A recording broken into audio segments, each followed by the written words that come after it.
week today.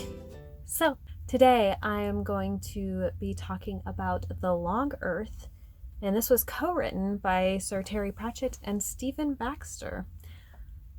This is a sci-fi story where essentially there are parallel worlds to Earth, parallel universes, I guess, but they are dramatically different from our own. It's not like, oh, it's a parallel universe where you go into another world and you find another you and you meet this other you and you ask them questions and it turns out that they got a dog when you have a cat. It's not like that. It's like worlds where humans never touched them. And basically there's an infinite amount of worlds and you can kind of cross into them, and the further you go the more different things are, and basically it's an exploring story. You get to follow a main character who's going out into these worlds, and it's a lot of fun. All right, so the plot. I enjoyed the plot of this. Like I said in the synopsis, it's basically just this this sort of exploring, this traveling. The main plot is that there is something happening out in the, like, way out in the other worlds, like super out there. Whenever you go far away, basically they call going to the next world over stepping. So if you they're stepping out to explore and just see what's out there, but also they're finding that there are creatures who can step, fleeing away from something. And so they kind of want to find out what's going on with that too. And so it's basically just a book of a lot of world building more than plot, but the plot itself is interesting. I guess it would probably be the weakest point, but I still really enjoyed it. So I'm gonna give the plot a thumbs up still, because I found it very fascinating and it still kept me interested. Let's see. Point number 2 is the world building, which was excellent. Good Lord, was it excellent. Okay. Yes, spoiler alert, I liked the world building. I thought it was just a very interesting concept of what would our world look like if humans had never touched it. And it's just, kind of copies of the world again and again, and you get to see it just gives so much food for the imagination. And I think that's what I love the most about it, because it's world after world after world where, either humans didn't touch it, or at one point it's what would have happened if, I'm trying to think of just hypothetical situations, like what would happen if there was no moon and stuff like that. Like, what would happen if this, if that, and just all these different situations where there's, an infinite amount of possibilities, because what would happen? And I don't know, just that idea itself is very fascinating to me, but also the idea of having almost the ability to go into an untouched world and to be able to establish yourself and make a living and do whatever you want, because that's kind of what happens. Humanity starts moving into these untouched worlds and they're sort of like a pioneer, and that's very fascinating to me. So you get to see all these different worlds with all these different communities that humans have established, as well as just this idea of like of infinity, of these worlds just going on forever and so many possibilities. And I don't know, I just really love the world building because it felt so big at the end of the day. And of course, the main Earth is just our world in, I believe, the future. The not so distant future, though, for sure. And but yeah, it's just very incredible and very, I guess, imagination inspiring is how I would put it. So I really enjoyed the world building because, I don't know, I just like books that make me wonder and think and what ifs, and I liked that a lot. And then finally, the characters. So I enjoyed the characters. There are 3 sort of main characters. One is named Joshua Valiente. He is someone who is what is called a natural stepper. So in this world, most people have to have a device to be able to step into the next world. But he is someone who doesn't need that. He just naturally is able to step to the next world.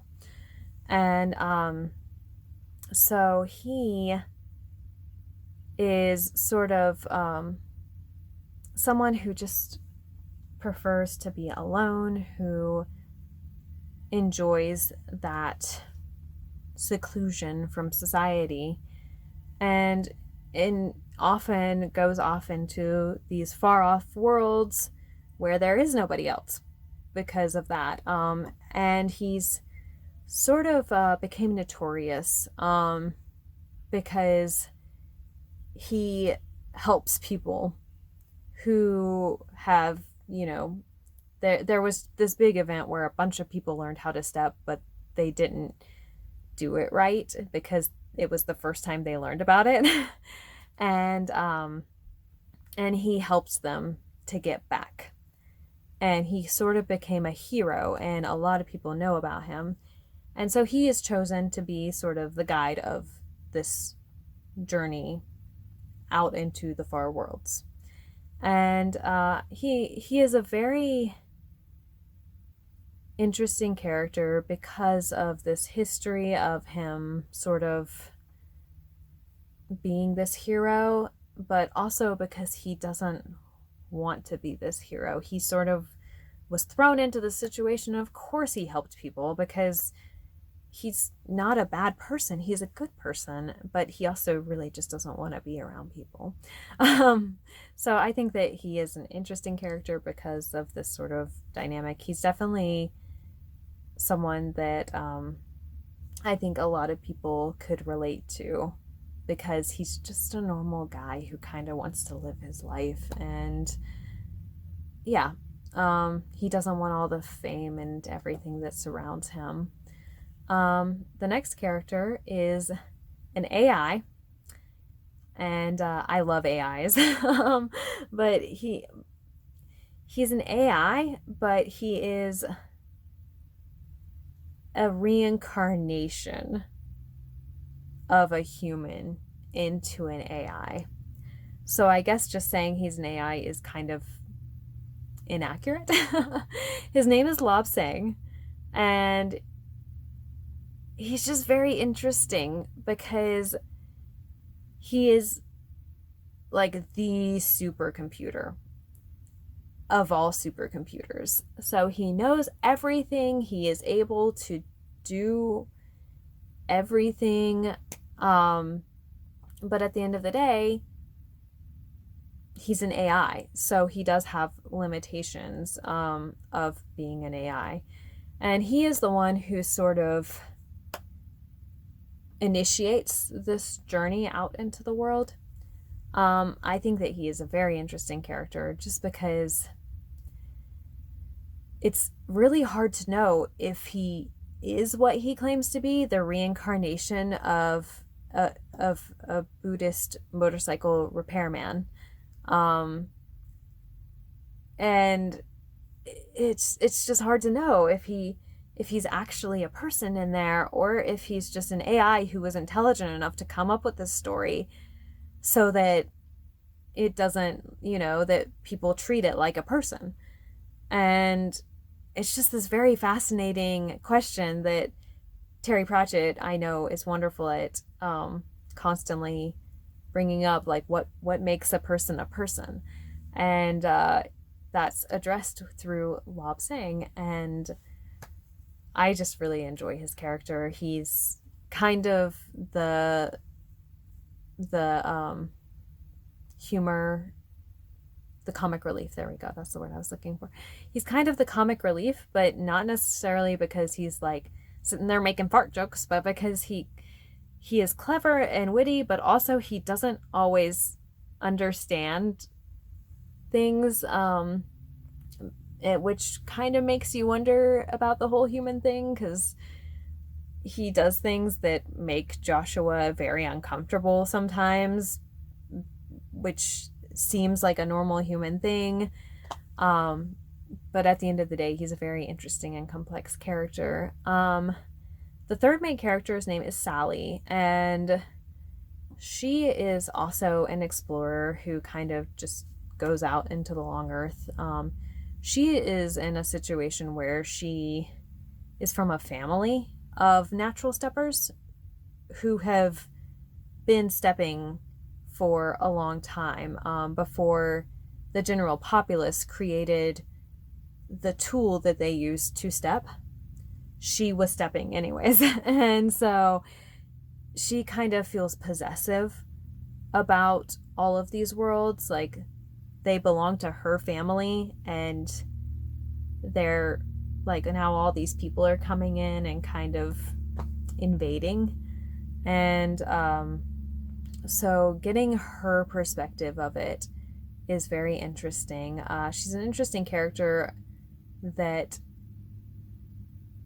I guess she's sort of feisty, but also not irrational, if that makes sense. Like, a lot of times whenever there are characters who are really headstrong and feisty and that sort of thing, they won't listen to any reason, or they won't think logically, but she's not that way. She's a very interesting character because of how dynamic she is. She's not inconsistent, but she shows a lot of different sides, and I really enjoyed her. When she first came in, I didn't think I would like her. I thought, oh great, here's the token strong female character. But I should have known better, because while I don't know very much about Stephen Baxter, I've never read any of his stuff, I do know Terry Pratchett, and I know that he is so good at characters. And so yes, all three characters of those main characters were very interesting to me, very fascinating, and I'm not even sure if I can put words as into why. I think they were just very well written. So yeah, that is my review for The Long Earth by Terry Pratchett and Stephen Baxter. I really, really enjoyed it, and I would recommend it, especially if you're interested in alternate worlds, I guess I should say, or the idea of exploring and pioneering, that sort of thing. It's a very interesting read, and it actually makes me want to look more into Stephen Baxter, because I know I love Terry Pratchett, but learning about new authors is always fun. I hope you found this review helpful, and I hope that you have an amazing day. Feel free to like and subscribe for more book reviews and that sort of thing, and I will see you around.